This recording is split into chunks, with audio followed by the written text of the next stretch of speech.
Woohoo! Welcome back. Today we're going to be talking about 1.6, applications of functions in business and economics. And this is actually going to be a chapter where we offer a potpourri of different topics and different applications. This is going to be like one of those buffets where they offer you little tastes of everything.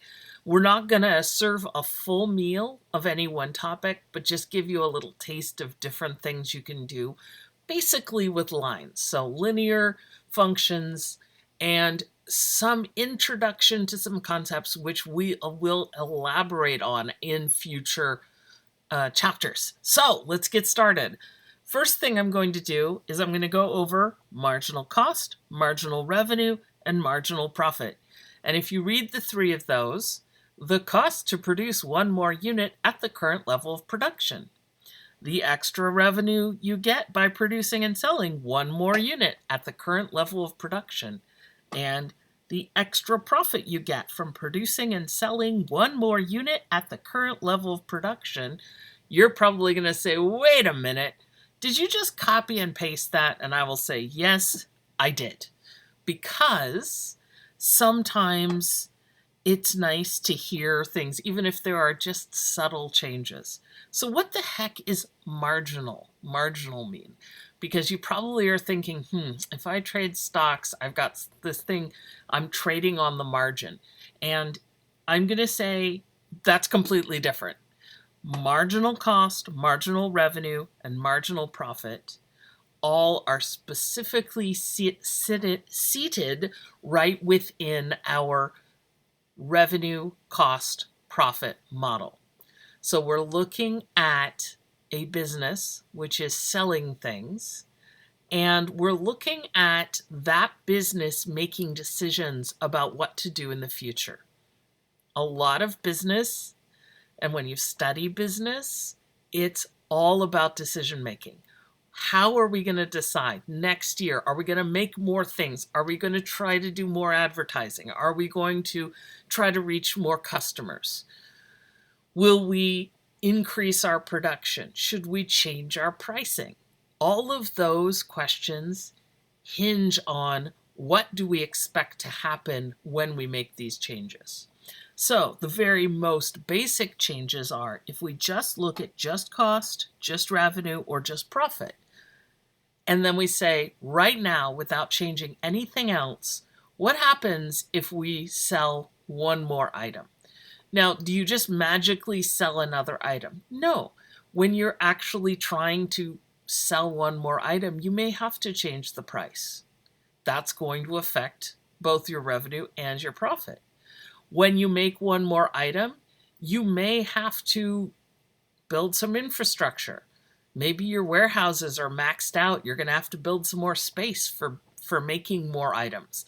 So producing one more item at the current settings could be a really big change, or it could be a tiny change. If you're a burrito stand and you're only making 2 burritos a day, what would it mean if you start making 3 burritos a day? How would that change these? So we're going to come back to marginal cost, marginal revenue, and marginal profit throughout this class as a tool for very simple forecasting. So for our example, I'm giving you just the cost. So we're going to focus on marginal cost. We could do the same analysis, honestly, the same analysis for revenue and profit. So cost, revenue, profit, the language will be very similar. Pardon me. So I know I've gotten really good at coughing in the last 2 years. I feel like I could go pro if there were a coughing Olympics. I'm pretty ready for it. I'm right there. I don't know how to apply for the team, but I bet I could make the team. Okay, so here's our linear cost function, and it's cost, right? Total cost. C of x is 27.55x plus 5180.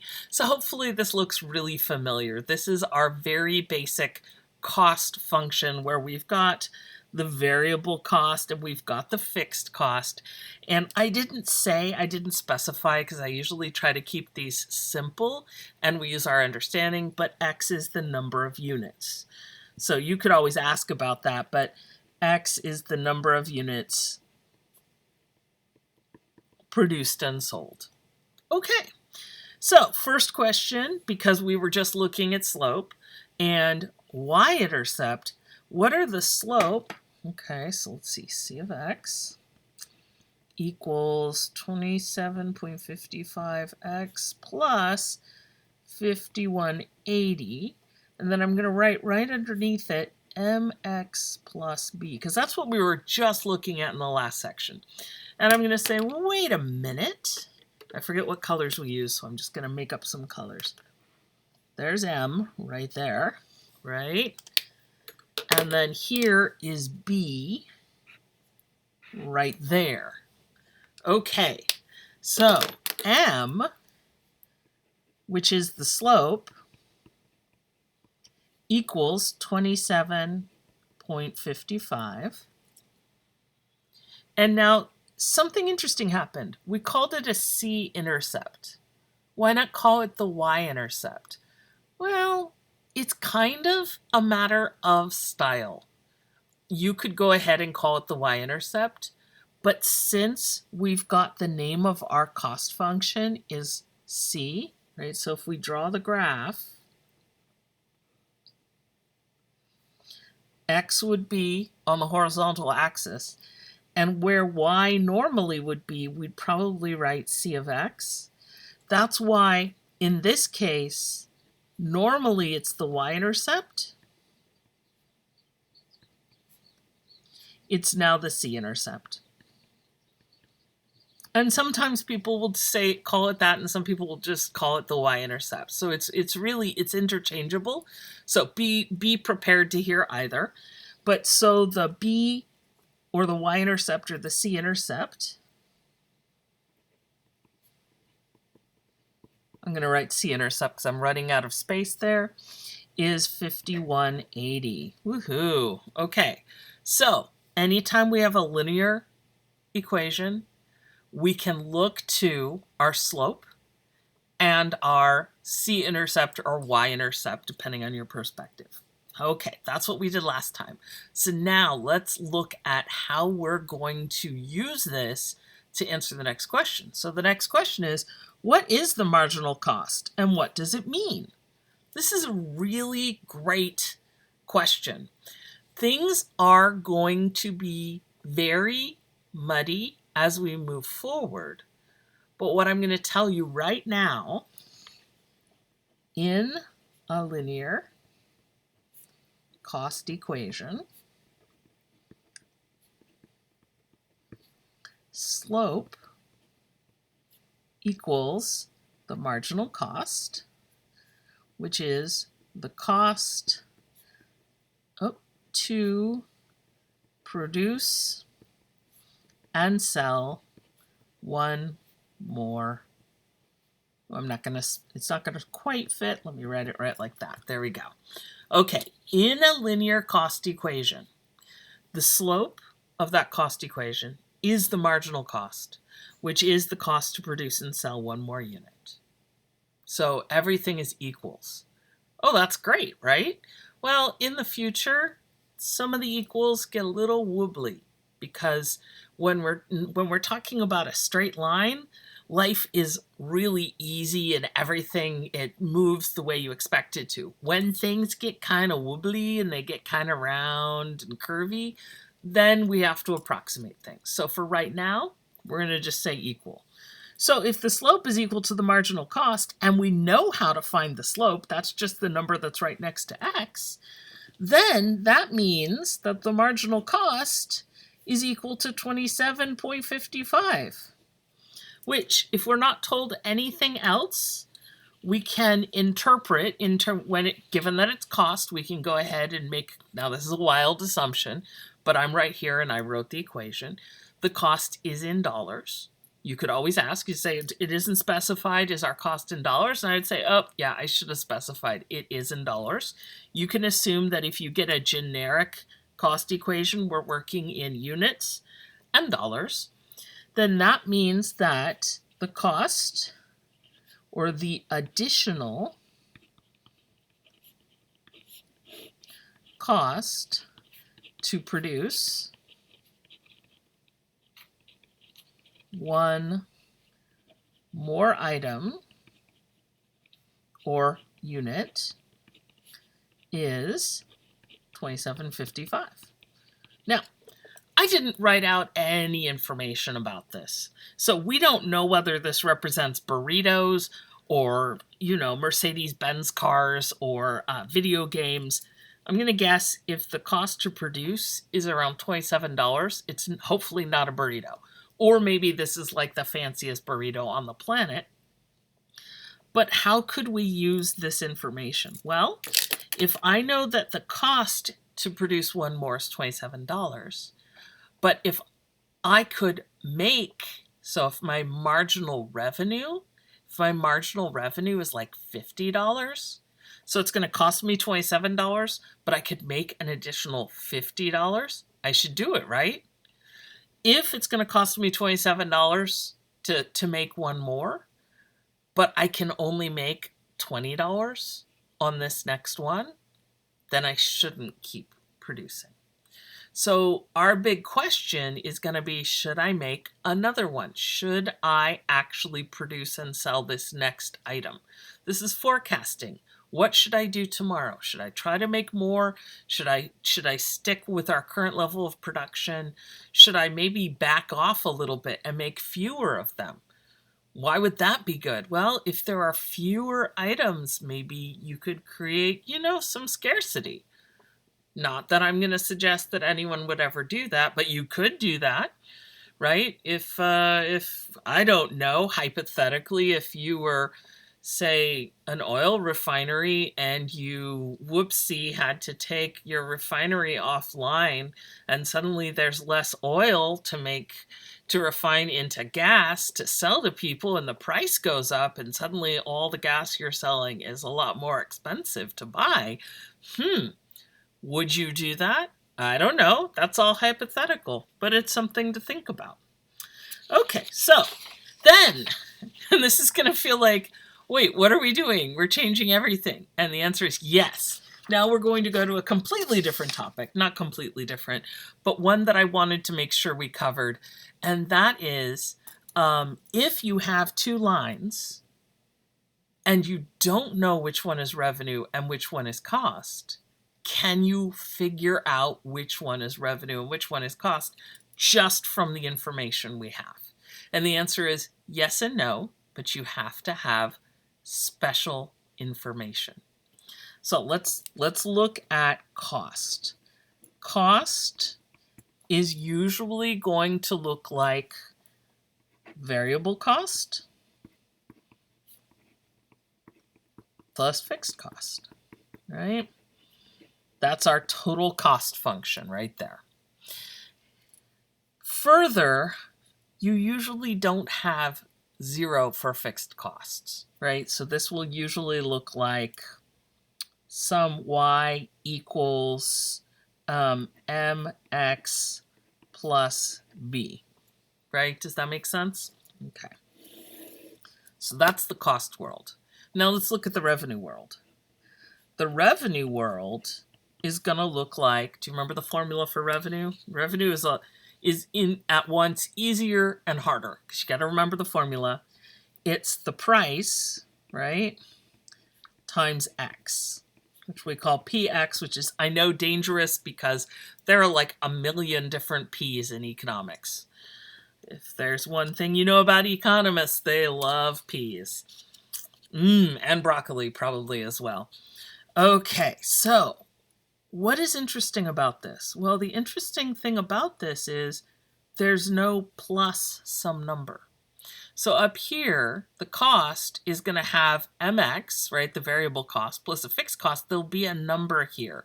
So, for example, in the previous example right here, we had 27.55x plus 5180. That's our fixed cost. So we'll have a value there. But with revenue, do you just, if you say, I'm going to have a business, does someone just walk up to you and give you money right at the beginning? No. The only money that you bring in is the price times the number of items you sell. You don't get any extra money just because you're in business. No one just walks over and goes, hey, here's $10. So because of that, we've got price times x plus 0. So when we look at the y equals mx plus b, the y-intercept is 0. That's interesting.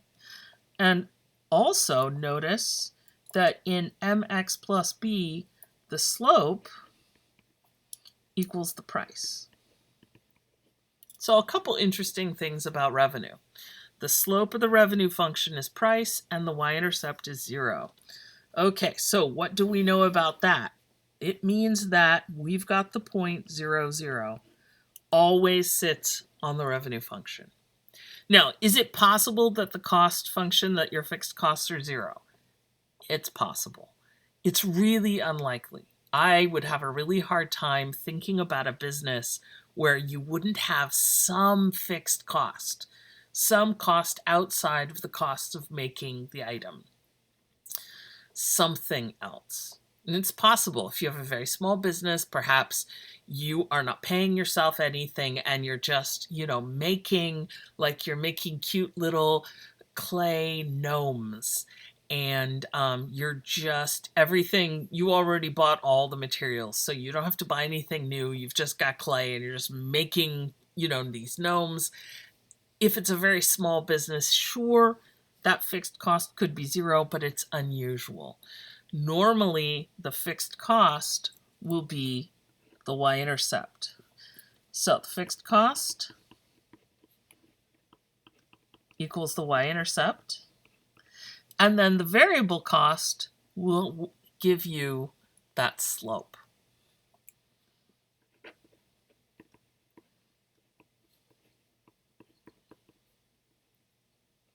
Now, I didn't write equals because the whole thing here is called the variable cost, so you'd have to take out just the constant in front of x. The other complicated thing here is that this that we're talking about right here only applies when they're linear functions, when they're lines. When we expand these, and we will, because things do not, if you look out in the real, the quote-unquote real world, there aren't a lot of straight lines, not in nature, not human. Humans don't move in straight lines. We don't think in straight lines generally. We don't behave in straight lines. So what we're actually going to have is we're going to have really curvy stuff. And that's going to mean that this stuff is going to get a little wobbly. And we'll talk about that when we get there. But for right now, if we look at cost, we're expecting that our fixed cost is the y-intercept. And if we look at revenue, we're expecting that our y-intercept is actually 0. It should go through the point 0, 0. So as soon as you discover this, revenue goes through 0, 0. Bam. This has got to be the revenue. Oh, that looks like revenue. Sorry, revenue. And so that makes this one the cost. It's a very simplistic approach. Do we know it? Are there any other ways we could know? Pretty much not so much.